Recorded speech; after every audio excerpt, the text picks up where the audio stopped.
নি আপনারা? एक कटोरिया बेटा लकड़ी बेचने वाला बेटा अल्लाह रे बन्नाय डेली लकड़ी काटिया ने বিক্রয় করে বাজারের মধ্যে বিক্রয় করিয়া খালি গুলাকে চালায়। এইভাবে কয়েকদিন যাওয়ার পরে আল্লাহর বান্দারে একজন আল্লাহর ওলি আল্লাহ জানাইয়া দিলাম, আমার বন্ধু অমুক জায়গার মাঝখান কাটুরিয়া বেটারে জানাইয়া দেও, আমি তারে জন্নতর লিস্ট নামটা লিখে দেব। সুবহানাল্লাহ। ওলি আমার মনের মধ্যে এই বেটায় কোন আমলটা করে কোন আমলটা আমার আল্লাহর কাছে গ্রহণযোগ্য হইল, তখন এই আমলটা পরীক্ষা করবার লাগিয়া সেই আল্লাহর ওলি আল্লাহর বান্দার বাড়ির মধ্যে গেলা। এটা দিলা বাড়ির মালিক বাড়িতে আসনি, আল্লাহর বান্দা বলে আমার স্বামী জান বাড়িতে নাই, বলে ও বেটি তোমার স্বামী জানে কোন আমলটা করেন দেখি তুমি আমারে জানাও চাই। আমার স্বামী জানে 5 ওয়াক্ত নামাজ পড়েন, আল্লাহর তাসবিহ তাহলিল করেন, আর কোন ইবাদত আমি জানি না। বলে এমন কোন খাস ইবাদত আসেনি? বলে হুজুর একটা ইবাদত আমি দেখছি, আমার স্বামী জানে তাহাজ্জুদের সময় উঠিয়া তাহাজ্জুদের নামাজ পড়িয়া কোরআন শরীফটা বাইরে পড়িয়া চোখ আটায় না আলহামদুলিল্লাহ শুকর করে সাল্লাল্লাহু আল্লাহ আমি চোখ থাকি অন্ধরে মওলা তোমার কোরআনটা আমি দেখিয়া পড়িতে পারি জানে না। এই মানে আমার স্বামী কান্দ ওই সময় কেন আমার বাগাই না বলা আমার বুজুর্গ বল আর ওই আল্লাহর বান্দায় জানাইয়া দিলা রে বেটি তোমার স্বামী জানার ওই কান্দনটা আল্লাহর কাছে গ্রহণযোগ্য হয়ে গেছে। আল্লাহ রাব্বুল আলামিনের জান্নাতের মধ্যে তার বান্দার নাম লিখে দিলেন। সুবহানাল্লাহ। ও মুসলমান যারা কোরআন শরীফ পড়া জানো না, এরা কোরআন শরীফ বাইরে করিয়া আঙ্গুল আটাইমু আর আফসোস করমু, ওরা পড়া সব পারে ওরা বলে যাইমু সবাই বলেন ইনশাআল্লাহ। সবাই বলেন ইনশাআল্লাহ। দাদা কি গেছে আপনারা নাই আল্লাহ আমরা করতাম না মাঝে বলি দাও নি ওই তো নি আপনারা আগে উঠতাম আমাদের ইনশাআল্লাহ। একবার আল্লাহর জিকির করো সুবহানাল্লাহ ওয়ালহামদুলিল্লাহ সুবহানাল্লাহ ওয়ালহামদুলিল্লাহ সুবহানাল্লাহ ওয়ালহামদুলিল্লাহ সুবহানাল্লাহ ওয়ালহামদুলিল্লাহ ওয়ালা ইলাহা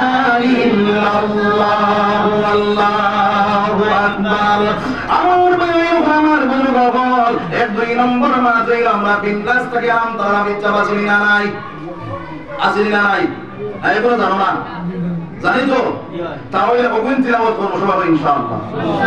আমার ভাইয়ের আমার বুজুর্গ বল সোনার নবীরে ফরমায় এর যদি আপনারা কোন আল্লাহ শরীফ একবার তিলাওয়াত করে 10 পারা কোরআন খতম করার সওয়াব পাইব। নবীজি সাহাবায়ে কেরাম বলে জিজ্ঞাসা করে ইয়া রাসূলুল্লাহ যদি 2 বার তিলাওয়াত করে 20 পারা পড়ার সওয়াব পাইব, বলে যদি 3 বার তিলাওয়াত করে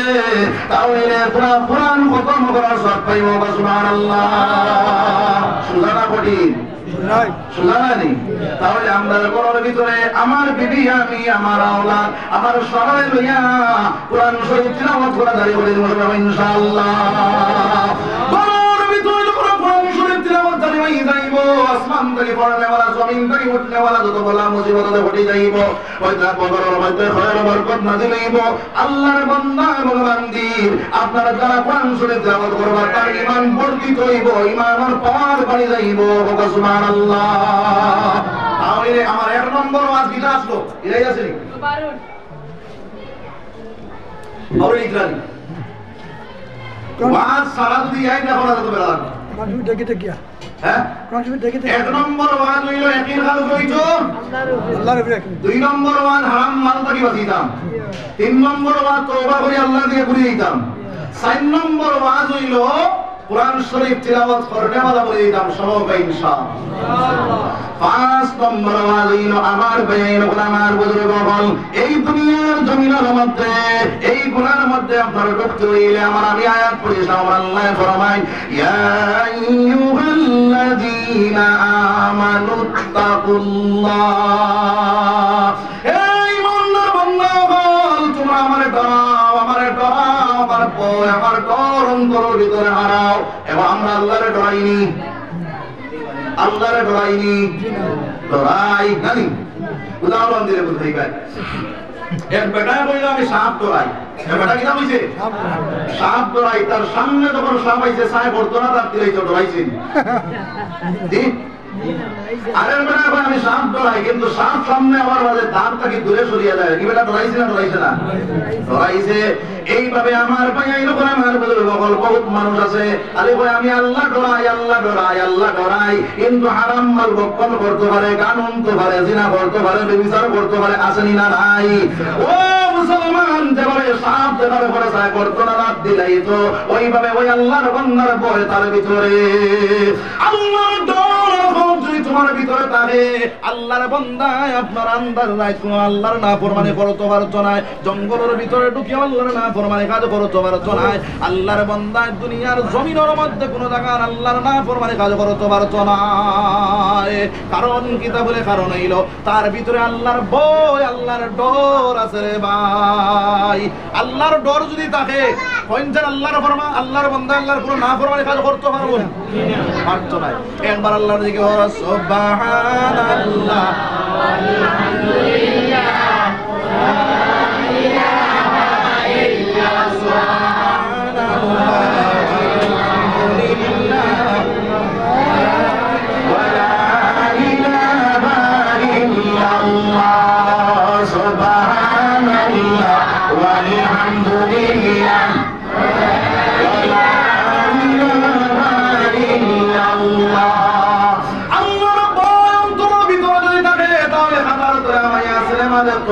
ভাই পারছো না কারণ হলো খাতার তোর কেন আল্লাহ দেখেন না দেখেন না পানির তোর কেন আল্লাহ দেখেন না দেখেন না জমিনের তোর কেন আল্লাহ দেখেন না দেখেন না ও আল্লাহ তাকি খেয়ে লুকাইতো না সব আল্লাহ দেখে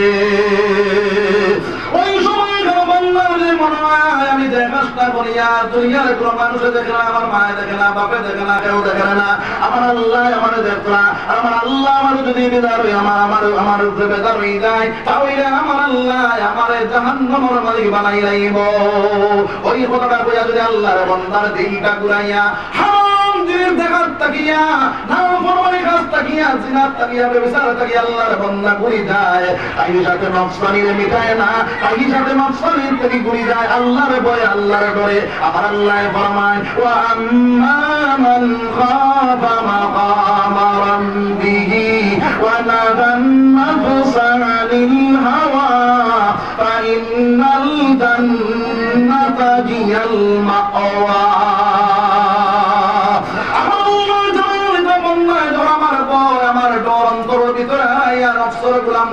আমি আল্লাহর ভয় আমি আল্লাহর ঘর ভিতরে হারাইয়া আমি আল্লাহর গোলাম বলি আমি আল্লাহর দিকে ঘুরি যায় আমি আল্লাহ তার জায়গা তার ঠিকানা জান্নাতে মাওয়ার মধ্যে বানাই নাই সুবহানাল্লাহ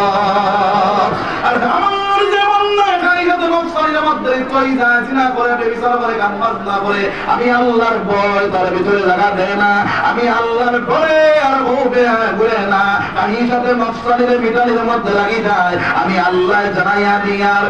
আম্মা মান তাগা ওয়া আযারাল হায়াতান দুনিয়া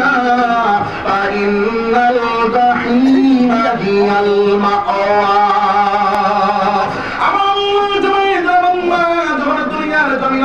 তোমার কাহিলাতে নফসানির মিটানে ওয়ালা বলি দাও নফসর গোলাম বলি দাও বুলবুল মা কইল নফসর গোলাম মন চায় জিন্দেগি বানাই দাও রব চায় জিন্দেগি চালিয়ে দাও আমার আল্লাহর ভাষা আমার আল্লাহ জানাইয়া দিতে বন্ধা তোমার জায়গা তোমার ঠিকানা বানাইয়া রাখবো জাহিম নামে জাহান্নাম কও নাউযুবিল্লাহ জোরে কও নাউযুবিল্লাহ আল্লাহর ভয় আল্লাহর ডর অন্তরের ভিতরে হারাইতাম না হারাইতাম সব ইনশাআল্লাহ